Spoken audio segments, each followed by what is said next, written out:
성경 말씀 보시겠습니다. 오전에 봤던 에베소 6장 1절부터 3절 말씀 띄워지나요? 우리 같이 한 절씩 같이 읽겠습니다. 1절 자녀들아 주 안에서 너희 부모에게 순종하라 이것이 옳으니라. 2절 내 아버지와 어머니를 공경하라 이것은 약속이 있는 첫 계명이니. 3절 이로써 내가 잘되고 땅에서 장수하리라. 아멘. 하나님께서 왜 효도를 그렇게 강조하셨는가에 대해서 오전에 말씀드렸습니다. 하나님을 경외하는 훈련을 시키셔서 하나님을 경외하는 자가 되게 하시고, 이제 궁극적으로 하나님이 하나님의 백성들, 하나님의 자녀들을 아주 마음껏 영원토록 축복하시기를 원하시는 것이 주님의 마음인 줄로 믿습니다. 하나님은 사랑이십니다. 우리가 뭘 잘해서 구원받을 만한 조건이나 자격이 돼서 노력을 해서 구원해 주신 게 아니에요. 사실 우리가 원수 되었을 때, 죄인 되었을 때, 하나님 앞에 반역죄인일 때, 그때 예수님이 십자가에 달리게 하셔서 아들을 내주시고 우리를 구원하신 하나님의 은혜가 언제든지 앞선 것을 믿으시기 바랍니다. 우리는 까딱 잘못하면 율법적인 신앙을 하기 쉬워요. 내가 뭘 했기 때문에 구원을 받고 뭘 했기 때문에 이제 은혜를 받는다 이렇게 생각하시는데, 복음은 그게 아니고 주님이 다 이루어진 걸 믿고 누리는 것이 신앙인 것을 믿으시기 바랍니다. 그래서 이 차이가 아주 굉장히 커요.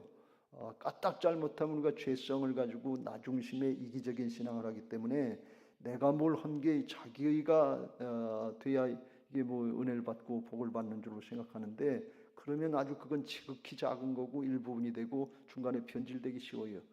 그런 모습이 누가복음 15장에 나타나 있는 탕자의 비유에서 큰아들의 모습이에요. 자기 생각으로다간 29절에 아버지께 대답하여 이르되 내가 여러 해 아버지를 섬겨 명을 어기미었거늘 내게는 염소 새끼라도 주어 나와 내 벗으로 즐기게 하시니 없더니 하면서 자기 스스로 열심히 했다는 거예요. 아버지 명을 어김이 없다는 거예요. 잘했다는 거예요. 자기 자신의 것을 드러내려고 하는 그거에 사로잡혀 있는 걸 볼 수가 있어요. 그런데 그의 지금 상태는 뭔가 하면 그 동생이 탕자가 돌아와서 잔치를 베푸니까 아버지가 들어가자 그래도 싫다고 안 들어가는 거예요. 28절 그가 노하여 들어가고자 하지 아니하거늘 아버지가 나와서 권한대 그런데 자기는 열심히 하고 불순종하지 않았다. 지금 현재 아버지 말씀을 듣질 않고 있어요. 노하고 있고 불순종하고 거역하고 있으면서 자기는 여러 해 동안 아버지 말씀을 거역함이 없다는 거예요. 근데 현재 성질을 내고 있어요. 현재 불순종하고 있어요. 우리가 이런 착각에 빠지기 쉬워요. 이런 혼란에 빠지기 쉽다 그런 말씀입니다. 특별히 우리가 신앙을 열심히 한다 그러고 저처럼 모태신앙으로 아주 처음부터 태어나서 자란 것처럼 이렇게 착각 들었는데 순간순간 결정적인 순간에는 자기 생각을 따르는 거예요. 자기 결정을 따르는 거예요. 그리고 자기 판단에 안 맞으면 자기 판단이 옳은 아버지의 말씀이라도 하나님의 뜻이라도 내 생각, 내 사정, 내 형편에 안 맞으면 안 맞는 거예요. 자기 중심이 돼 있어요. 이게 마지막 때 현상이라고 그랬는데 이런 모습이 되지 않기를 우리가 성찬하고 효도를 잘하고 하나님을 경외하는 신앙을 하려면 오늘 1절에 주 안에서 순종하라 그랬는데 이 주 안에서 순종하라는 게 뭔가 하면 하나님의 뜻이면 순종하라는 거예요. 아버지의 뜻이면 순종하라는 거예요. 근데 지금 아버지 뜻이 밝혀졌어요. 네 동생이 돌아왔으니까 죽었다가 살아났고 잃었다가 얻었기로 우리가 즐거워하고 기뻐하는 것이 마땅하다, 당연하다. 이게 아버지의 뜻이에요. 이게 하나님의 뜻이에요. 그런데 안 들어가겠다는 거예요. 왜? 내 판단에 안 맞는다는 거예요. 내 기분에 안 맞는다는 거예요. 그러면 이게 주 안에서 순종이 안 되는 거예요. 그럼 어떤 결과가 있느냐? 31절 아버지가 이르되 이에 너는 항상 나와 함께 있으니 내 것이다 내 것이로 돼. 내 것이다 내 것으로 내줬는데 그걸 못 누리는 거예요. 아버지가 기뻐할 때 기뻐할 수 없고 감사할 때 감사할 수 없고 즐거워할 때 즐거워하지 못하고 우리가 늘 내 자신의 영매에서 비판하고 판단하고 힘들고 어렵고 위축되어 있는 것 같고 우울해하는 것 같은 그런 심령의 상태로 신앙하고 있지 않냐 그런 얘기예요. 하나님은 우리에게 모든 걸 다 이루어주시고 믿음으로 다 누릴 수 있도록 내줬기 때문에 믿음으로 아버지의 뜻을 따라서 자기를 부인하고 순종하면 기뻐서 즐거워서 감사해서 순종하면서 누리게 하여 주시고 하나님의 축복을 섬기고 나누게 할 수 있을 때까지 공급해 주시는 은혜가 있을 줄로 믿습니다. 어떻게 하면 하나님 앞에 효도하는 신앙을 잘하고 그 은혜와 축복을 누리느냐? 주 안에서 순종하라는 거예요. 하나님의 뜻이면 순종해라. 아버지의 뜻이면 순종해라. 그런 말씀입니다. 그런 모습을 잘한 성경의 인물이 누군가 하면 이삭이에요. 창세기 22장에 이삭의 모습이 나타났잖아요. 하나님이 백세에 얻은 아들 이삭을 어딘지 가르쳐주지도 않고 내가 네게 지시할 산에 가서 번제로 바치라 그랬어요. 이삭이 아버지가 데리고 가다가 궁금한 거예요. 7절 불과나무는 있는데 번제할 어린 양은 어디 있습니까? 제사 지내러 가는 것 같은데 제물이 없는 거예요. 그러니까 아버지한테 물어보는 거예요. 그때 아브라함의 마음이 얼마나 뜨끔했겠어요. 이게 되든 너 죽이려고 그린다. 네가 제물이다. 이렇게 얘기해야 맞는 말씀인데 그렇게 얘기할 수는 없고 이게 얼마나 그래요. 그 이삭도 가만히 생각해보니까 궁금한 거예요. 이게 조금 이상한 거예요. 그러니까 그걸 물어본 거예요. 그리고 이게 정말 이게 무슨 뜻인지 자기도 이해가 안 되는 거예요. 8절 같이 읽겠습니다. 시작. 아브라함이 이르되 내 아들아 번제할 어린 양은 하나님이 자기를 위하여 친히 준비하시리라 하고 두 사람이 함께 나가서 이삭이 궁금했던 게 이게 지금 뭘 하시는 건지 누구 뜻인지 진짜 하나님의 뜻인지 아버지가 뭘 하시는 건지 우리 아버지가 하나님의 말씀 따르고 하나님의 뜻을 따르는 분인 줄 알고 있는데 설마 나까지 이런 생각을 하지 않았나 하는 생각을 해요. 그때 이삭의 나이가 17, 18세쯤 됐다고 그렇게 성서학자들이 얘기하는데 근데 아버지가 대답하는 거예요. 내 아들아 번제할 어린 양은 하나님이 자기를 위하여 친히 하나님이 준비하신다. 그때 이삭이 아마 속으로 손뼉을 쳤을 때 그렇구나. 하나님이 시키신 일이구나. 하나님의 뜻이구나. 내 아버지가 마음대로 하시는 게 아니구나. 하나님의 뜻이구나. 그리고서는 이삭이 두 번 다시 물어보지 않습니다. 다시 반항하지 않습니다. 다른 저항하는 그게 없어요. 이게 하나님의 뜻이구나. 하나님 아버지의 뜻이구나. 그걸 깨달은 거예요. 그리고서 9절에 일러주신 곳에 이르러 그곳에 제단에 쌓고 나무를 벌려놓고 그 아들을 이삭을 결박해서 제단에 올려놓는데 아버지 나이는 117, 8세고 아들 나이는 17, 8세인데 누가 힘이 세겠어요? 아버지도 대체 뭐 하시는 거예요? 이게 제정신이에요? 어떻게 사람을 죽이려고 그러고 하나님이 저를 통해서 후손의 대를 잇게 하고 하늘의 별같이 바다의 모래같이 후손의 축복을 해주신다는데 절 죽이면 어떻게 돼요? 하나님의 약속이 안 맞잖아요. 별 얘기가 다 나올 수 있어요. 그런데 침묵하고 가만히 있는 걸 볼 수가 있어요. 이게 하나님의 뜻이라는 걸 알았기 때문에 그래요. 이삭은요 묵묵히 순종하고 십자가를 지는 골고다로 향하시는 예수님의 모형인 것입니다. 예수님이 골고다로 끌려가시면서 아무 말씀 안 하시고 도수장으로 끌려가는 어린 양같이 침묵하셨던 그 모습이 이삭의 모습인 것입니다. 성경의 인물들은 예수님을 나타내는 모형인 것을 우리가 깨닫고 그를 본받기를 힘써야 될 줄로 믿습니다. 믿음의 주여 또 온전케 하시는 예수님 바라보라. 그 주님을 바라보는 그런 마음으로 이삭이 나중에 아브라함이 요한복음 8장 56절에 보면 아브라함은 나를 봤다 그랬어요. 예수님이 2000년 후에 태어나셨는데도 예수님이 아브라함이 나를 봤다고 말씀하시는 걸 보면 영의 세계의 역사를 말씀하고 있어요. 이렇게 해서 거기서 이제 제단에 바치려고 하니까 그때 천사가 11절 아브라함아 하시면서 이제 그 손을 멈추라 하면서 그에게 아무 일도 하지 말라. 12절 내가 네 아들 내 독자까지다도 내게 아끼지 아니하였으니 내가 이제야 내가 하나님을 경외하는 줄을 아노라. 이제야 내가 하나님을 경외하는 줄 아노라 하는 것은 천사를 통해서 하나님이 아브라함의 믿음이 바로 됐다고 하는 것을 말씀하고 있지만 제가 이 말씀을 다시 보면서 그때 이삭의 믿음도 하나님을 경외하는 믿음으로 같이 인정을 받은 거예요.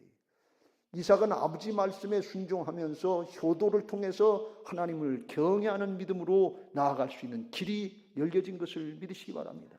이게 성경적인 증거예요. 예수님도 하나님 아버지의 뜻에 따라 순종하는 것처럼 하나님을 경외하는 거예요. 그러니까 이 이삭이 효도를 통해서 하나님을 경외하는 믿음으로 나가니까 이삭을 나중에 하나님이 축복하실 때 하나님을 경외하는 자의 축복이 다 나타나는 걸 볼 수가 있어요. 여호와 이레로다가 제물이 하나님이 그 산에 준비된 게 나타나는 것을 볼 수 있고, 그 후손들이 대적의 문을 얻게 하리라. 그래서 자자손손 영적인 승리자의 가문의 축복이 열려지는 것을 볼 수가 있습니다. 그런가 하면 창세기 26장 12절 13절에 100배의 결실, 그랄 땅에서 농사했는데 원래 농사꾼이 아니에요. 그 해에 100배나 얻었고 여호와께서 복을 주심으로 그 사람이 창대하고 왕성하여 마침내 거부가 되어 그랬어요. 저는 그렇게 생각합니다. 이삭이 농사를 잘 져서 100배가 아니라 하나님이 축복하신 건데, 왜 그렇게 하나님이 100배의 축복을 하셨냐? 그 심령이 옥토가 됐기 때문에 그래요. 옥토가 됐기 때문에 그래요. 하나님을 경외하는 옥토와 같은 심령이 됐기 때문에 30배, 60배, 100배 최고의 결실을 맺을 수 있도록 하나님이 축복하신 줄로 믿습니다. 여러분, 오늘날은 10% 성장하기가 쉽지 않잖아요. 교회가 1년에 몇 프로 성장하는 게 쉽지 않잖아요. 우리의 심령의 밭이 돌짝밭, 길가밭 이렇지 않은지 우리가 성찰해보고 정말 효도를 통해서라도 하나님 앞에 경외하는 믿음으로 나아가고 심령이 옥토로 바뀌어지는 은혜들이 있게 되시길 주의 이름으로 축원합니다. 할렐루야. 26장의 28절 29절에 보면 그라랑 아비멜렉이 쫓아옵니다. 이방인이라고 돌아서 사는 사람이 내쫓았고 우물을 메고 방해를 해도 또 양보하고 가고 또 양보하고 또 양보하고 하는데, 그런데 하나님이 이삭과 함께 하시는 걸 보는 거예요. 이방인이라도 모르는 사람이라도 보니까 다르다 그래요. 쫓아와서 계약을 맺자고 그러면서 이렇게 고백을 합니다. 28절 그들이 이르되 여호와께서 너와 함께 계심을 우리가 분명히 보았으므로, 분명히 봤다는 거예요. 이방인들이 봤다는 거예요. 우리 김 목사님 표현에 강조하잖아요. 분명히 믿게 하셨다. 분명히 보게 하셨다는 거예요. 확실하게 보게 하셨다. 이게 뭐 한두 번 본 게 아니에요. 다르다 그런 얘기예요. 우리의 사이 곧 우리와 너 사이에 맹세하여 너와 계약을 맺으라 말하였노라. 너는 우리를 해하지 말라. 이는 우리가 너를 범하지 아니하고 선한 일만 내게 행하여 내가 평안히 가게 하였습니다. 이제 너는 여호와께 복을 받은 자니라. 이방인들이 인정해 주는 거예요. 하나님이 함께 하신다. 넌 하나님께 복 받은 자다. 그게 주변에 나타나고 선한 영향력이 저절로 미쳐서 대신 쫓아와서 이삭이 그 땅에 가서 살았기 때문에 그들하고 화친조약을 맺자고 빌어야 될 판인데, 그라랑 아비멜렉과 군대장관 비골이 쫓아와서 우리하고 화친조약을 맺자는 거예요. 왜 그래요? 하나님이 함께 하신다 말이에요. 하나님께 복받은 자다 말이에요. 우리 그리스도인들이 교회에서 세상에 이런 선한 영향력을 미치고 하나님이 살아계셔서 부활하신 주님이 우리와 함께 하시는 하나님의 역사를 나타내고 증거될 수 있는 그런 교회, 그런 성도들이 되어야 될 줄로 믿습니다. 우리가 여기 새 예루살렘 교회, 새 예루살렘 성전을 건축하고 와서 이제 우리가 해야 될 일이 정말 하나님을 경외하는 믿음으로 나가야 될 줄로 믿습니다. 하나님이 살아계셔서 우리와 함께 하시고 하늘문을 여시고 축복해 주시기를 원하시는 것이, 그게 하나님의 뜻이에요. 하나님의 사랑, 선하신 하나님인 줄로 믿습니다. 우리가 뭘 잘해서가 아니에요. 하나님 앞에 중심으로 하나님께 마음을 두고 순종하고 따라가려고 그러면 가정이 복을 받고 교회가 복을 받고 성도들이 복을 받고 사업장이 복고 농사터가 사업장이 그게 복을 받고 주변의 사람들에게 복음이 저절로 전해지는 은혜가 있게 될 줄로 믿습니다. 여러분, 아브라함이 하나님이 네 아들 이삭을 바치라 그럴 때 아브라함이 우리 하나님이 이삭을 크게 축복하시려고 내 아들 바치라고 그러는구나, 이거 알았을까요? 알고 했을까요? 그것까지는 잘 몰랐을 것 같아요. 이삭이요, 자기를 바치는 것 같은 느낌을 받았을 때 나를 죽이려고 하느냐, 나를 제물로 드리려고 하는가, 그때 하나님이 나를 아주 엄청나게 축복하시려고 존재를 바꾸시려고 그러시는구나, 그거 알았을까요? 그것까지는 잘 몰랐을 것 같아요. 그런데 하나님의 뜻인 것을 깨닫고선 그냥 순종했다 그런 얘기예요. 어디까지 어떤 일이 일어날지는 그건 하나님만 아시는 거예요. 잘 몰라요. 근데 분명히 아버지가 고백하길 하나님이 준비하신다. 하나님이 하시는 일이다.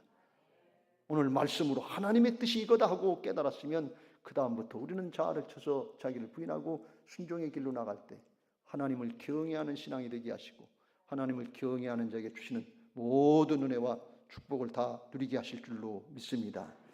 우리 교회 가정마다 효도하는 가정 되시길 주의 이름으로 축원합니다. 무슨 이유가 있고 무슨 핑계가 있겠어요? 한 번밖에 살 수 없는 인생이에요. 짧은 인생 살면서 이 후회 막심한 일 아니겠어요? 또 하나님 앞에 예수님이 십자가 지시고 부활하셔서 승천하시기 전에 마리아를 만났을 때 옷을 잡았을 때 그때 주님이 말씀하신 게 내 아버지가 너희 아버지가 된다. 내 하나님이 너희 하나님이 된다. 승천하시고 성령으로 다시 오셔서 우리를 거듭나게 하셔서 하나님의 자녀가 되게 하시고 이제는 전능하신 하나님이 하나님을 경외하는 자에게 아낌없이 아브라함과 이삭을 축복하셨던 하나님이 내 아버지가 되시고 내 하나님이 되신 것을 믿으시기 바랍니다.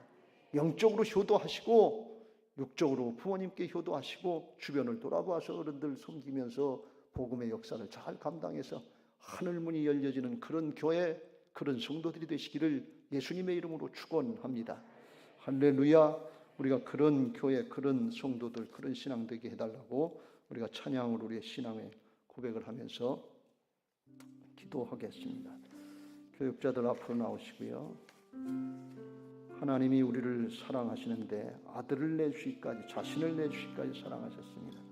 사랑하는 나의 아버지, 이름 높여 드립니다. 주의 나라 찬양 속에 임하시니 능력의 주께 찬송하네. 전능하신 하나님 찬양, 언제나 동일하신 주, 아브라함 때나 이삭 때나 지금이나 하나님은 동일하십니다. 말씀도 동일하십니다. 전능하신 하나님 찬양, 영원히 다스리니 나 주의 이름 높이리, 나 주의 이름 높이리.